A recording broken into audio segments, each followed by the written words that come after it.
Hi, everyone. Happy Friday. Is there more to say on this historic day? Okay. So wanted to first start by outlining our security assistance to Ukraine. And there's been a lot of good questions about this, and we thought this would be a helpful rundown for all of you. It's the Department of Defense also put out a fact sheet that has this detailed as well. The security assistance the Biden administration is providing to Ukraine is enabling critical success on the battlefield against the Russian invading force. The number one reason that they're able to fight back is their bravery and courage. The number two reason is the security assistance that we are providing, and we are providing in coordination with our allies and partners. We're working around the clock to fulfill Ukraine's priority security assistance requests, delivering weapons from U.S. stocks when they are available and facilitating the delivery of weapons by allies and partners when their systems better suit Ukraine's needs. All of the anti-armor and anti-air systems from the two packages of security assistance the President approved in March have been delivered. We are continuing work with allies and partners to identify additional weapon systems to help the Ukrainian military defend its country. Obviously, there was the announcement about the S-300s earlier today, and our efforts to work to backfill that. At President Zelensky's request, this includes helping Ukraine acquire long-range anti-aircraft systems and munitions that they are trained to use. More than 30 nations have sent Ukraine security assistance, thanks in part to the leadership of President Biden and diplomacy that he has been implementing for months now. On April 5th, we announced an additional $100 million in security assistance to Ukraine through Presidential Drawdown Authority. We also announced $300 million in security assistance on April 1st under authorities provided by the Ukraine Security Assistance Initiative.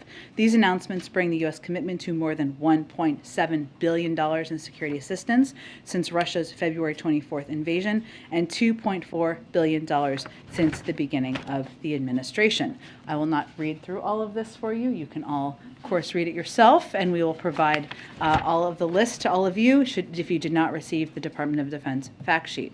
Also wanted to note that today, according to a new independent study, the Biden administration's historic vaccination program saved 2.3 million lives in the United States, prevented 17 million hospitalizations and 66 million cases, and avoided $900 billion in healthcare costs. Over the past 15 months, the president has mounted a successful nationwide vaccination effort while executing a comprehensive strategy on treatments, testing, and more. As a result, schools are open, our economy is booming, and importantly, today's report shows we've spared millions of families the immeasurable loss that too many others have suffered. And because of the president's comprehensive response, we've entered a new moment in our fight against the virus. While COVID isn't over, Americans now have more tools than ever before to protect themselves, and this country is moving forward safely, back to many of our more normal routines. Unfortunately, Republicans in Congress are holding up critical funding. We need to make even more progress to save even more lives and to stay prepared against any potential surges or variants. Inaction will leave our nation less prepared for future surges and variants. It will mean fewer vaccines, treatments, and tests for the American people. This is deeply disappointing, and it should be unacceptable to every American. Also wanted to give you a sense of the week ahead. Just one trip next week that we announced earlier today. At this point, there could be more. On Thursday, the president will travel to Greensboro, North Carolina, to discuss his administration's efforts to make more in America, rebuild our supply chains here at home, and bring down costs for the American people as part of building a better America. Following that trip, he will travel to Camp David, where he will remain over the Easter weekend. And then finally, as I've been doing a little bit this week, I just want to shout out some amazing colleagues I have. Lewis, who we have stolen from FEMA, not really stolen, he's a detailing, well, he's a fellow, actually. We've had him since November. Soon they will steal him back. And Lewis has been remarkable. Lewis has been reading Russian media, which comes in great use. He has been tracking down a range of coverage about the war in Ukraine. He has been relentless in giving us updates and providing us information, and we're incredibly grateful to Lewis, and we'll be sad to see you go back to FEMA to do very important work. Many of you know Amanda Finney, I call her the mayor because she knows every person, seemingly, who works in the building and on the complex, which is about 2,000 people. I would not survive this job without Amanda Finney. You probably would all not have received all the help you have received about a range of things without Amanda Finney. She is smart, sassy, level-headed, stable. She's remarkable, and we may all work for her one day in some capacity. I certainly may, but I am very grateful to her, so just wanted to shout that out. And her yellow suit is very joyful for a joyful day. Okay, with that, it's a Friday. Friday. Thanks so much. I've got a couple things. Sure. First on this, the missile attack at this train station, does the administration think that Russia might have intentionally targeted the train station, knowing that there would be a lot of civilians there?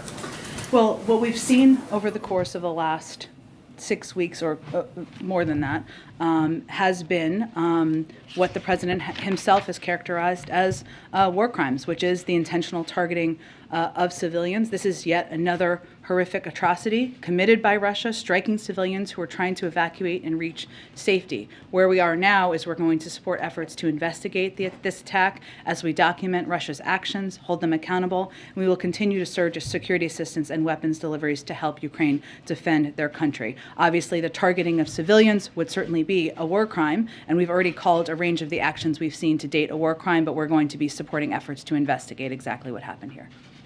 Okay, changing topics. Senior administration officials have said publicly, gone on TV, suggesting it's possible the president could get COVID. I'm wondering, is the administration attempting to prepare the public for the possibility of the president getting the testing positive? Well, what we're trying to do is be as transparent and direct with the American people as possible about the fact that, the president takes a range of protocols. We have a range of protocols in place here that are aligned and even beyond the CDC requirements. Those include, as we've outlined here many times in the past, testing before you see the president, testing before you travel with him, social distancing when possible. We believe we have the tools and protocol to address this point we are in the virus. But like anyone else, the president may at some point test positive for COVID. And while we have seen an increase in recent, I would just note, while we have seen an increase in cases around people, I should just say that some of us may know. I would also note that cases remain down 95% since the height of Omicron. That is fact, that is data, even as we've seen cases of people we know. But what is important for the American people to know is that he has taken a range of precautions, as we all have, but he's also taken steps like getting the second booster, as he did last week in public. And his doctors are comfortable that he could continue to carry out his duties because of all these steps and precautions and protections he's taken. And we certainly, that's one of the reasons we encourage the rest of the American public to do the same. Go ahead. This is the first time that we've heard White House officials sort of describe it as a certain possibility that the president could get COVID. Are you saying that you think it's more possible now, given sort of the little outbreak that we're seeing in D.C. right now? No, we're just saying that it is a possibility. Again, cases are down 95% across the country since the height of Omicron. While cases are up in Washington, D.C., they're also far below the height of the cases and where they were in Omicron. But it is also the case that despite all of the precautions we take, and even with the president being double boosted, he could still test positive for COVID, just as many people in the White House have, many people in the press corps have. That is a possibility, and we want to be transparent with the American public about that. By our rough count here, you have at least 18 politicians and people close to the president who've now tested positive this week. I mean, you reiterated all the extra precautions that you are taking to try and keep him safe, some of the extra masking and testing protocol. But just to be safe, have you considered maybe cutting down some of the big indoor events or scaling back any, changing sort of your tactic with some of these events? Well, clearly we did the event, the historic event today outside. That was in part to ensure that we could have a huge number of people on the South Lawn celebrating the confirmation of Justice Ketanji Brown Jackson. But also, we know that having events outside is better for safety protocols. There's no question about that. But what's important for the American people to know and understand is that because of all the steps we've taken, because the president is double boosted, because of, obviously he has access to the best healthcare in the world, but his doctors have assessed that these are risks that can be taken We risk assess just like everybody out in the country. And it's important for him to be able to continue his presidential duties now and even if he tests positive in the future. Just like Americans out there in the country are taking their kids to school, they go to the grocery store, maybe they're making a decision to go to dinner. This is a time where we are certainly living with the virus, but we have a range of tools at our disposal to do that. Go ahead. Thanks, Jen. A couple of quick questions on oil and then one on the French election. We have some reporting showing that the administration is considering easing sanctions to allow some oil imports from Venezuela as a way to replace banned energy shipments from Russia. Can you talk a little bit about any such considerations? I'm not aware of that being under consideration. Okay. Okay. At the moment, is it going to perhaps be considered for going forward? It has not been, so I'm not aware of being under consideration. Okay, and one other one on when Dilip was in India. He delivered this warning to India to not raise purchases of Russian oil. And we were wondering if perhaps sanctions along similar lines are being considered for other nations, asking them to keep purchases of Russian oil only limited to previous levels and perhaps not. First, I wouldn't characterize it as a warning, nor did we at the time. He went and had a constructive conversation and made clear that while it's the decision of each individual country, including India, to determine whether they're going to import Russian oil, it is only 1 to 2% of their imports. About 10% of their imports is from the United States. And so he conveyed, of course, they should abide by sanctions, which are not related to that decision, but also we would be here to help them diversify and move towards even reducing further beyond the 1 to 2%. Is that decision perhaps being relayed also to other countries, asking them to perhaps follow the same guidelines? Well, we conveyed every country to abide by sanctions. And we've conveyed to a range of European countries, as you know, and as we've talked about, that as they work to diversify their energy sources, that we are here to assist in those efforts. And there are a range of steps we've taken, including efforts on LNG. I mean, that's natural gas, of course, but efforts on LNG and moving some resources from Asia and other places, and ensuring that there are options to for any country that wants to diversify their energy sources. Okay, and one on the French elections. Sure. Are you watching the French elections coming up this Sunday, perhaps with any concerns, especially with the rise of Le Pen, who is a far-right candidate running against Macron? We are certainly watching the elections, but I don't have any prediction of what the outcome will be. And once there is an outcome, I'm sure we will speak to it. Go ahead. Understanding it's a fluid situation, but the atrocities in Bucha serve as an accelerant towards the latest sanctions package, the coordination between That we the two announced sides. 2 days ago? Yes. Is there any sense that the strike that we saw this morning will also accelerate talks on additional sanctions between the coordinated allies? Well, I would say just to go back to a couple of days ago, that obviously the sanctions package we announced on Wednesdays with the biggest bank in Russia, Sberbank, certainly that was augmented as a result of the atrocities that we were seeing in Bucha. And what we have done to date, and we will continue to do, is look at, unfortunately, the continued atrocities that we're seeing in the country and assess how that's going to impact sanctions, consequences, and obviously additional security assistance. So that's how we've been evaluating and working with our allies to date. And I'm certain, given the video footage we've seen on airwaves across the world and photos, that this will be a part of the discussion that our national security officials are having with their counterparts moving forward. Okay.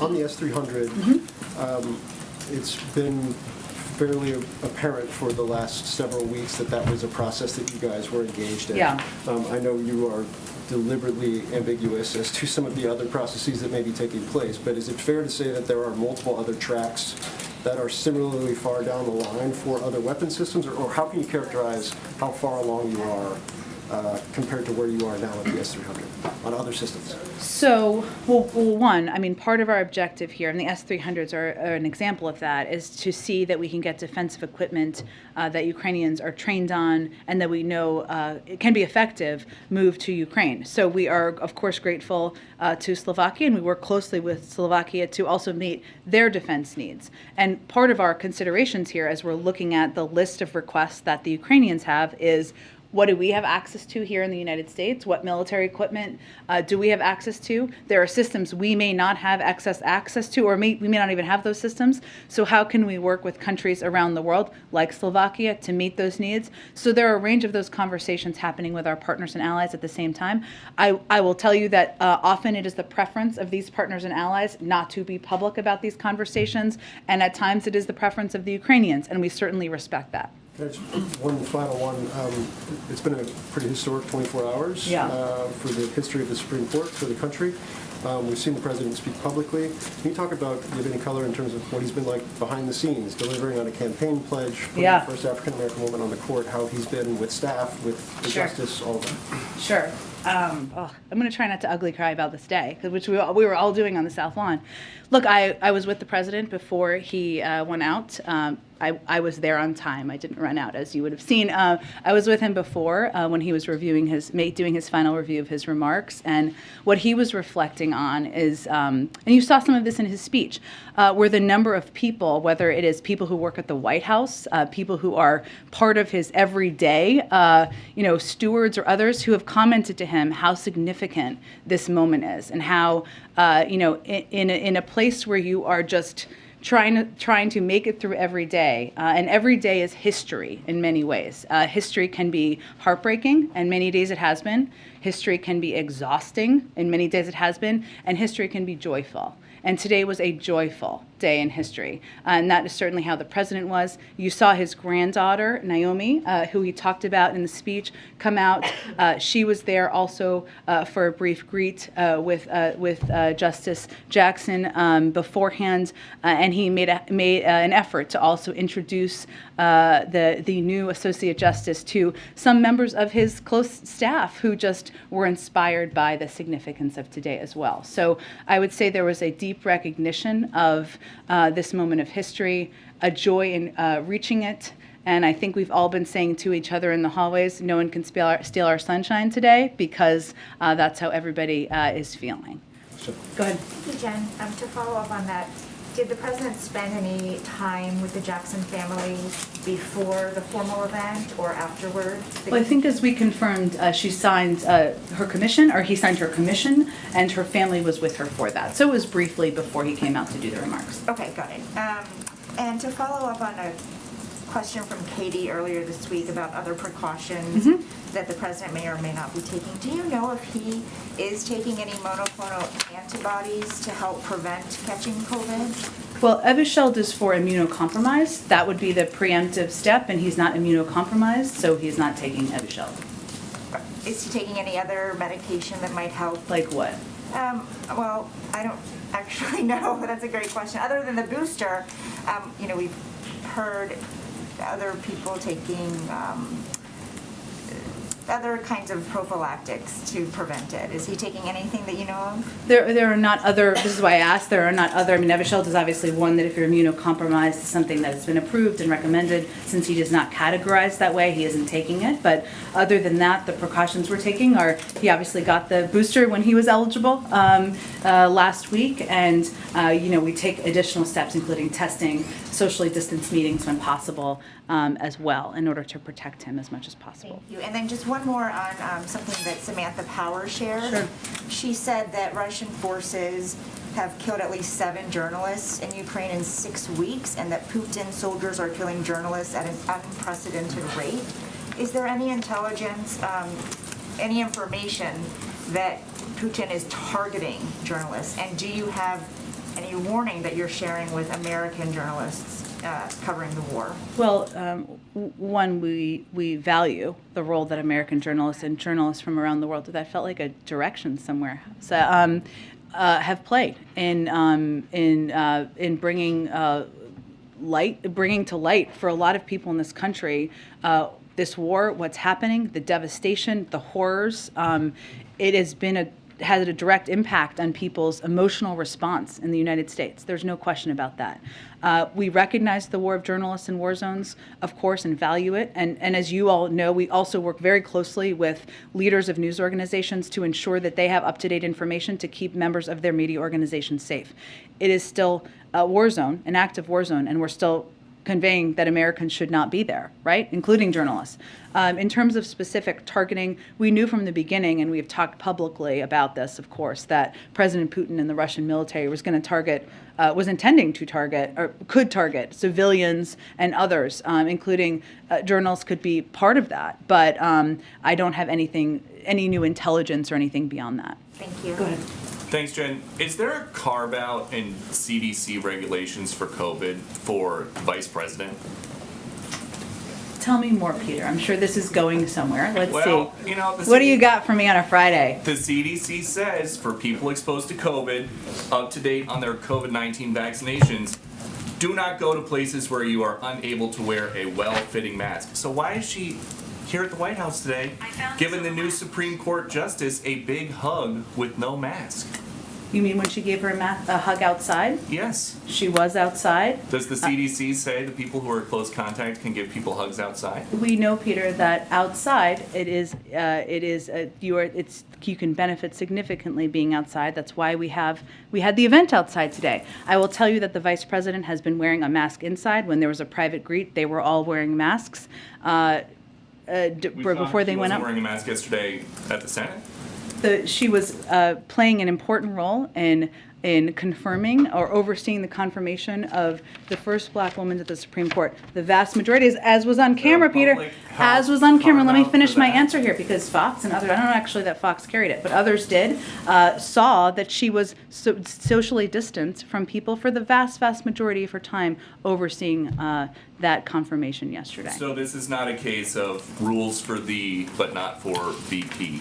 In fact, the vice president wore a mask inside today when she was both with the president, with her staff, other people. She was outside at the event. She was socially distanced for 99.9% of the event today, and she had an emotional moment, which is understandable. Okay, and one other topic. Following up on the smartphones that are being given to border crossers with technology so they can be tracked or so they can check in.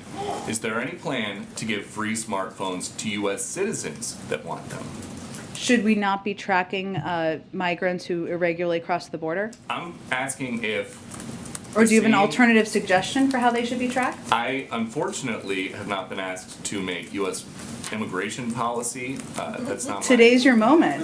Well, it'd be great if anybody that wanted a free phone and a free monthly plan could get one. So is that going to be an offer for everybody, or just people that walk into the country illegally? Well, Peter, as when we talked about this the other day, what I noted to you is that we have a range of means of tracking individuals who irregularly migrate to the country in order to ensure that they are meeting their notice to appear obligations and that they are appearing in court when they should appear in court. Phones is one of them. There are also ankle devices and a range of tracking devices.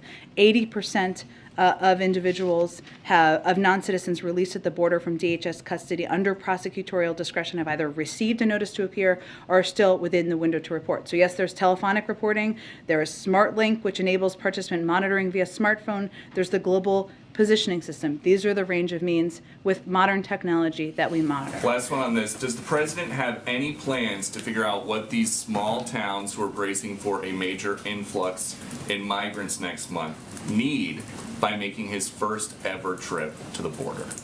I have nothing to predict for you in terms of additional trips. The president will be traveling the country, but I don't have any more specifics for you at this point. Just Thanks for for the clarity, question. earlier you guys told us via pool that the president was tested negative. That was today, for Yep. clarity? Mm-hmm. Okay, so the cadence has clearly changed, right? We knew there was one on Wednesday, he was negative. Today's Friday, he tested negative. Just for keeping track of it, is it now 3 times a week, 2 times a week? Is there a way to His describe doctor it? makes an assessment on how many times you should be tested, and we do our best to provide that information to you as he's tested. And aside from the time he spent with Ketanji Brown Jackson and her family, there was no, because there's precedent to this, there was no indoor reception, indoor ceremony that existed, some kind the cameras didn't see No. before. Okay. Let me, if I can, during his remarks today, the president said something that was a bit striking. He was condemning some of the conservative Republicans and their criticisms of Judge Jackson when she was testifying recently. He said there was verbal abuse, the anger, the constant interruptions, those vile, baseless, vile assertions and accusations. Whew. Is that a preview of messaging that we're going to hear from the president heading into the midterms? Is that a message that the White House wants to deliver and will be repeating?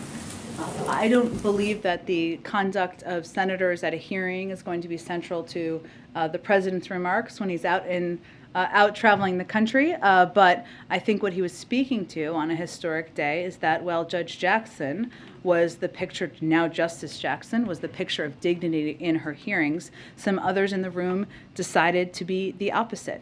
And he is somebody who has more experience overseeing Supreme Court hearings than anyone living.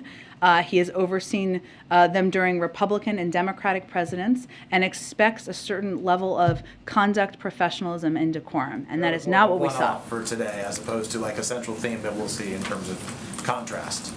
I would say that I think the American people can expect that he'll continue to talk when he's out in the country, for whatever reason, about how to bring down their costs, how to make sure that he is fighting for them and bringing them relief, and how he's going to get the COVID pandemic under control, less about the conduct of senators at a hearing. Let me ask a very quick question then on costs, if I can. Right now, the cost of gas in this country on average is $4.14. Does the White House want a gas tax holiday? It is certainly on the table, and certainly something we continue to consider. We have seen a number of states do that, and it can have an impact, about 18 cents, I believe, if I remember correctly. One of the reasons why we're considering it, our primary focus to date, as you all know, has been taking steps to increase supply and get more supply into the global marketplace. But it remains an option under consideration. Go ahead. The UN today put out a report saying that global food prices in March reached a record high. Yeah. What is the U.S. doing, if anything, to mitigate possible additional increases here? Here in the United States? Well, it is something that we are certainly watching very closely while we continue to believe that the impact will largely be in the Middle East and in Africa, I believe, in a lot of other parts of the world, less in the United States. We are continuing to work, our Department of Agriculture is continuing to work with farmers and suppliers about any needs we have here, and the President is continuing to work to bring down costs in a range of areas for the American people as we prepare for the impacts of this war. It was pretty widely reported yesterday, prior to her COVID diagnosis, that Speaker Pelosi was planning a trip to Taiwan. Beijing reacted very negatively to that. Is the U.S., is the Biden administration comfortable if she were to do that, such a high-ranking U.S. official? I think we understood her trip. I don't have any further comment on it. Go ahead. Thanks, Jen. Two questions for you. The first, today my colleagues in the UK reported that Chancellor of the Exchequer, Rishi Sunak, had a U.S. green card which he surrendered this past October. He's been an MP since 2015, and USCIS manual says that serving in a foreign government or standing for election in a foreign government is not compatible with lawful permanent resident status. Why was this not flagged earlier? I would point you to the State Department or the Department of Homeland Security. I don't have any more comment from here. I mean, is it a problem? Does the President see it as a problem that possible for someone to serve at a high level in a foreign government and maintain lawful permanent resident status in the U.S.? I mean, what if this were someone who was serving in the Russian Duma? It wasn't. But I would also, again, point you to the portions of the government that oversee green cards and oversee, the status of documents. I'm happy to bump it for them as well and see if there's more we can provide to you. Second question. There's a death row inmate in Texas, Melissa Lucio. She's set to be executed soon. Many experts believe her confession was coerced and is false. She has bipartisan support for clemency and support from the EU and many other foreign allies. Would the President consider asking Governor Abbott to intervene? Well, you know the President's position and view on the death penalty, and there's an ongoing review at the Department of Justice at a federal level. No. This is obviously at a state level. Right. I don't have anything to predict then beyond a follow-up. Given his commitment to police reform, would he consider asking the DOJ to prohibit police departments that receive federal funds from using the Reid technique for interrogations? It's considered to create a lot of false confessions. Well, again, I know the Department of Justice has taken a number of steps, including on chokeholds and other actions that needed to be reformed in police departments across the country. I don't have anything to preview or predict in terms of additional steps. The President supports their efforts to do more. Many of them have talked about their desire to do more, and obviously we are continuing to consider an executive order on police reform here, given there has been an inability of Congress to move forward. Go ahead. Thanks, Jen. There are some pretty desperate images coming out of Shanghai right now, which is under lockdown for COVID. people begging for food and medicine. Is the White House monitoring that? Is there anything the U.S. can do to help the humanitarian situation there?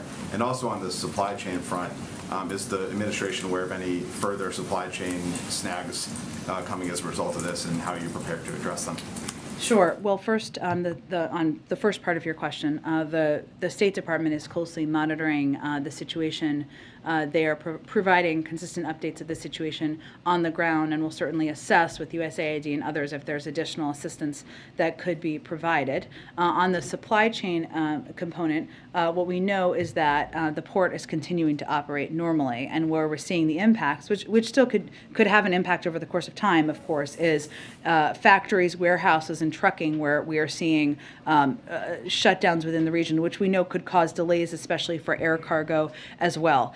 Because this is just happening, we don't have a prediction at this point on how that could impact bigger global supply chain issues. It depends on a lot of factors, how long, et cetera. But it is something we are closely monitoring, and it is something we will continue to work to address if it extends farther. And just one more housekeeping item. Do you have a timing update on when the president might sign the trade preference bill on Russia that passed? I don't, and I know you and others have been looking for this, and let me see if I can get an answer before we all wrap up today. Go ahead. Jen, could you speak to the efficacy of sanctions? I know there was a new sanctions package rolled out this week, and initially we heard a lot from administration officials about this being a deterrent. I know that has changed, and so can you speak to sort of the end goal and what is the efficacy of sanctions? Well, I would say that we have a couple of objectives at this point as it relates to the war in Ukraine. One is to impose severe consequences, send a marker for the world and for history about the horrific nature of these atrocities. These consequences, and the second part of our objective is to ensure that these consequences are having a significant impact on the economy in Russia. We're seeing an inflationary rate of about 15%, a projection of a contraction of 15% in the Russian economy. 600 private sector companies have left Russia. We know it is having the impact that the world intended. This is the most significant coordinated set of sanctions ever done in history on this large of an economy. The third objective here is to make it much more difficult for President Putin to fund his war. And if you look back, say earlier this week, at the example of the bond payments and how Russia has basically been put in a decision of in a place where they either have to use their limited resources they have that are also being used to fund the war to prevent a default or default. That is the position they're in at this point in time, but also because we have cut them off through export controls and a number of other means, from having access to materials and technology, but also access to funds. It makes it more difficult for them to fund the war. That is part of it. And the last objective is to continue to make it clear that this is a strategic blunder, their decision to invade Ukraine, and one that will make President Putin a pariah in the world. So those are why and what we are hoping to achieve. Can I ask one follow-up? Yeah. Is there anything being done in terms of either monitoring or actually just, I guess, monitoring to take a look at the effects of sanctions on ordinary Russians, or anything that the administration is thinking to just deal with that population of people who are being affected? The Russian people, yes, you mean? Certainly we are looking at how this is impacting the Russian economy writ large, and it is certainly as inflation is going up and as the economy is contracting, that means prices will go up, and we do know there will be a broad impact. That is the fault of President Putin and the fault of President Putin invading a sovereign country. So it is important also for the Russian people to know and understand that, and we have been working through a range of means to communicate about the realities of the war and the facts of the war through Telegram, through YouTube, through a range of channels as well. Go ahead. Thanks, Jen. General Milley earlier this week talked about the possibility of building permanent U.S. bases on NATO's eastern flank. I wonder with what seriousness the White House has given that, or as you look long-term at the war in Ukraine, whether shoring up the eastern flank with permanent bases is something that's been considered. There'll continue to be a range of discussions, but I have nothing beyond what General Milley said. Can I ask one more question? I wanted to go a little deeper on the French elections. Sure. Does the White House worry that the election of Le Pen could, destabilize the NATO alliance or make it difficult, being that she's, come out with pro-Russian statements? well, I'm just not going to get ahead of an election in a foreign country, and obviously we will watch it closely, and I'm sure we'll have more to speak to once the results are concluded. Go ahead. Thanks, Jen. What can you tell us about the multiple Secret Service agents who have been suspended or removed from the President, Vice President, and First Lady's detail pending this investigation of two men impersonating officers, the law enforcement? Not much from here. I can point you to the Secret Service, and obviously the FBI is overseeing the investigation. Is there a broader concern in the administration that these principals, is there concern that they're not being protected effectively? Can you speak at all to that, or? As I said yesterday, the President remains confident in the leader of the Secret Service, and beyond that, I would point you to the Secret Service and to the FBI. And then I guess just on the invitations you issued to Republicans who voted to confirm Justice Jackson. I know one of them has COVID, but did you hear from the other two, Senator Murkowski and Romney? I know the President went a little further to talk about Senator Romney's father today at his speech. Did the White House hear from the Republicans who were invited today? Why didn't they come? I would point you to their offices to speak to that. I mean, it doesn't change the President's gratitude to them for bucking the trend in their party of not supporting an eminently qualified nominee, and they did that, and it was something he wanted to call out today and express his gratitude. Thank you. Yeah, thank you, Jen. I'm wondering what the White House's reaction is to yesterday's UN vote to suspend Russia from the UN Human Rights Council. The fact that there were 58 nations that abstained from taking a vote, and then on top of the other 24 nations that voted against it. Although there was, more, obviously the majority of countries did vote to suspend Russia. Do you think that this, that many abstentions, that many people sitting on the sidelines of this shows that the entire world really isn't unified around condemning these actions by Russia?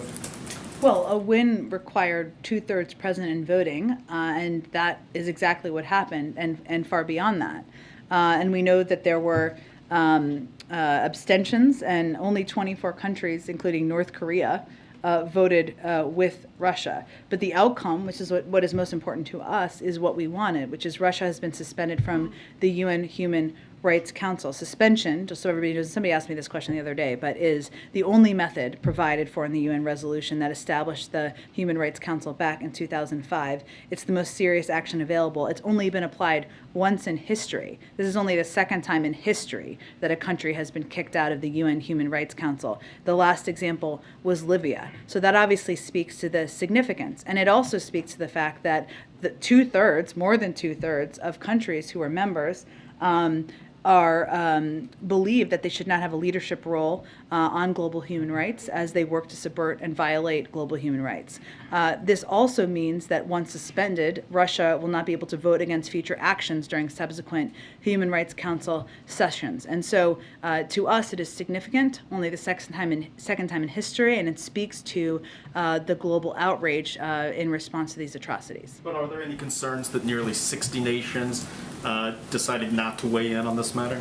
Again, our focus is on the fact that it was a win. For only the second time in history was a country suspended from the UN Human Rights Council. One other question. Does President Biden still intend to attend the White House Correspondents Association dinner here later this month in a couple weeks? We haven't announced his plans to attend or anything about his schedule, so I don't have any update on that today. All right.